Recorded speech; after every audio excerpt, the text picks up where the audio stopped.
दो शब्द राहुल गांधी पे कहना चाहती हूं, लेकिन अगर आप उन लोगों में से हैं जिनको लगता है कि बिहार में पूरी तरह से निष्पक्ष चुनाव हुआ है, स्वतंत्र चुनाव हुआ है, पूरा ट्रांसपेरेंट और इंडिपेंडेंट प्रोसेस रहा है, तो आप ये वीडियो बिल्कुल मत देखिए, क्योंकि ये वीडियो आपके लिए नहीं है। लेकिन अगर आप उन लोगों में से हैं जिनके अंदर ये समझदारी है, जिनको समझ में आ रहा है, जो देख रहे हैं और ये मानने को तैयार नहीं है कि 90% से ज्यादा स्ट्राइक रेट बीजेपी और उनके घटक दलों का नहीं हो सकता है, तो इस वीडियो को अवश्य सुनिए। अगर आपके मन में भी यह सवाल आता है कि इतने पलायन, इतनी बेरोजगारी, महंगाई और इतनी कानून व्यवस्था के ध्वस्त होने के बाद 90% स्ट्राइक रेट आना असंभव है, तो यह वीडियो असल में आपके लिए ही है। क्योंकि बिहार में जो चुनावी प्रणाली की धज्जियां उड़ाई गई हैं वो सारे देश के सामने है। जो संविधान में निहित एक व्यक्ति एक वोट की धज्जियां उड़ाई गई है वो भी सारे देश के सामने है। बिहार में जिस तरह से बीजेपी के पदाधिकारियों ने, नेताओं ने, कार्यकर्ताओं ने एक से ज्यादा जगह वोट डाले, उसके सबूत सोशल मीडिया पर हर जगह है। ये तो कुछ सबूत सामने आ गए, कितने ही और लोगों ने ये किया है अभी हमें नहीं पता है। और इसीलिए अगर आपके मन में भी यह सवाल उठता है कि 62 लाख वोट काटे गए और फिर 20 लाख जोड़ दिए गए, जिसमें से 5 लाख वो वोट थे जिन्होंने फॉर्म ही नहीं भरे थे, और आप एसआईआर पर सवाल उठाते हैं, तो आप सही सवाल उठा रहे हैं। अगर आपके मन में भी यह सवाल उठता है कि 6 अक्टूबर को इलेक्शन अनाउंस करते हुए ज्ञानेश कुमार जी 7 करोड़ 42 लाख वोटर की बात करते हैं, जो जादू से 11 नवंबर को 7 करोड़ 45 लाख हो जाता है, और अगर आपके मन में सवाल आता है कि 3 लाख कैसे बढ़ गए, तो सही सवाल आ रहा है।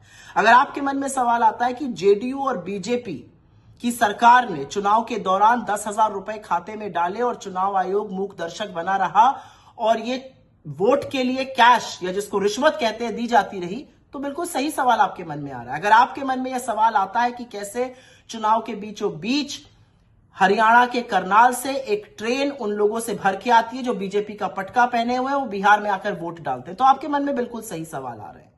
और इन सब चीजों का इल्म, इन सब चीजों का पता, इन सब चीजों की अवेयरनेस हमें कहां से आ रही है? क्योंकि राहुल गांधी ने आरोप नहीं, सबूतों के साथ वोट चोरी का कच्चा चिट्ठा इस देश के सामने खोलकर रख दिया है। राहुल गांधी ने सबूतों के साथ नरेंद्र मोदी और चुनाव आयोग की मिलीभगत को उजागर किया है। राहुल गांधी की बदौलत आज इस देश को फर्जी वोटर, फेक पते, कैसे एक एक घर पे 500-500, 800 लोग रजिस्टर हो जाते हैं, कैसे नकली फोटो इस्तेमाल होती है जिसमें ब्राजील की मॉडल तक शामिल है, ये लोगों के पास और खबर सामने आई है। ये राहुल गांधी की बदौलत है कि एक्चुअली इतने खुलासों के बाद मेन स्ट्रीम मीडिया और डिजिटल मीडिया के साथ ही जो फील्ड पर गए उन्होंने और उदाहरण लाके सामने रखे। ये राहुल गांधी की बदौलत है कि अगर एक व्यक्ति एक जगह से ज्यादा वोट करता हुआ पाया गया तो उसके फोटो, उसके वीडियो लोगों ने साझा किए सोशल मीडिया पे। ये उनकी बदौलत है कि लोगों को लगा वोट चोरी हो रही है और अगर किसी बूथ पर अनियमितता हो रही है तो उसको बढ़ चढ़ कर बोला गया। तो राहुल गांधी पर एकदम से आक्रामक कौन है, हमलावर कौन है? राहुल गांधी को इस हार का दोषी कौन ठहरा रहा है? महागठबंधन के खराब प्रदर्शन का ठीकरा कौन उनके सिर पर फोड़ रहा है? हो सकता है अनभिज्ञता में आप कर रहे हो, लेकिन असल में यह बहुत सोची समझी सुनियोजित साजिश है बीजेपी की, आरएसएस की और उनके पालतू मीडिया की।